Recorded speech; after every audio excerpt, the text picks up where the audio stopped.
County. This is in the Westlake neighborhood where you can see water coming up to the edge of the streets there. Now, people who live there were without running water for about an hour this afternoon. Now, the residents say things get tense when they see flooding like this in the wake of Harvey.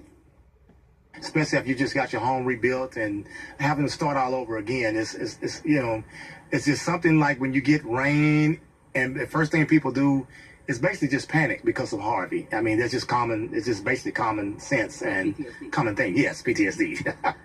Yeah, and the good news tonight, the water has stayed out of people's homes in that area. Our Keith Garvin is in that area right now near South Maid Creek, where deputies had to block off parts of the road because of flooding. Keith joins us live, and can you tell us what the situation is like right now? Yes, Dominique, we're in Northwest Houston at the intersection of Psalms and South Parkview Drive, just at the entrance of Cullen Park. And take a look right behind me. You can see just how strong the current is still flowing, even though the rain stopped about 3 or 4 hours ago. Also, we have a couple of volunteers that you can see here from a group called Houston Off-Road Recovery. They are guiding people through the intersection if they have a vehicle that can make it. Others are being turned around. Sheriff's deputy just came through just to go ahead and check on the situation as well. It is all hands on deck after a heavy amount of rain. This is Pine Cliff Drive, the street I live on. Yeah, this was just one of the roadways across the area flooded from Wednesday's rains. Viewer video recorded in the Bear Creek Village neighborhood in Northwest Houston shows people at one point leaving as fast as the water would allow. We got water coming in the Jeep. People are evacuating by canoe and life raft.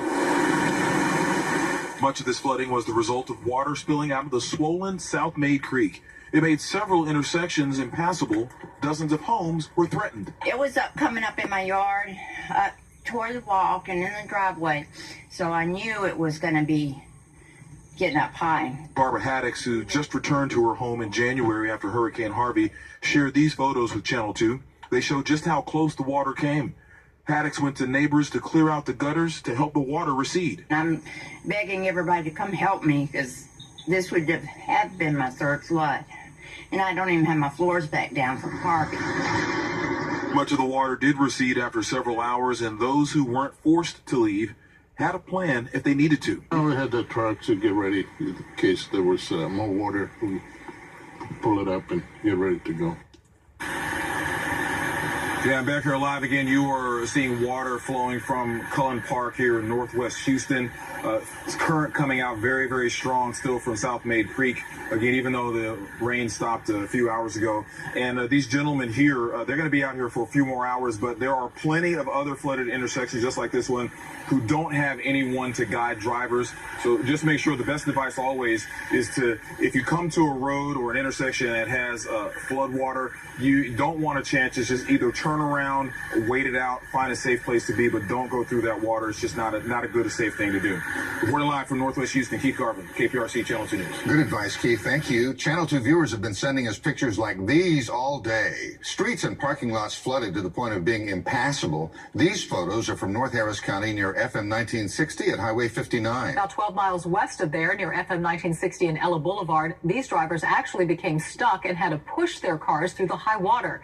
You can see that water was high enough to cover the tires, even the hoods of some vehicles.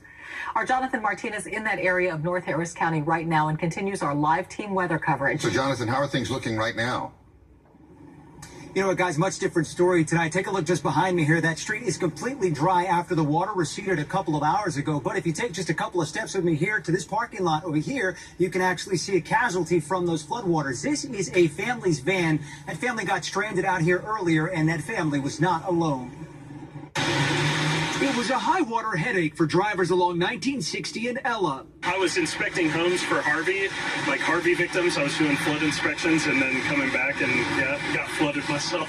That's where more than a handful of drivers just like this one were caught off guard. Instead of stopping, I just gassed it, and then it died right here where it was super deep, and I crawled out. This driver even getting help from others who were stranded themselves and already put out by the recent rain. This flood has taken everything from us as of right now. So we have nothing. So we live in a tent. To help somebody be able to keep what they do have, it gives us pleasure to help them out. Makes us feel good. Before the water would go down, though, at this intersection, a few others would also fall victim, including Albert Sanchez and his family, who happened to live around the corner. We saw cars go through something and like, oh, it's okay. But then as soon as like we started going through, I was like, this is kind of deep.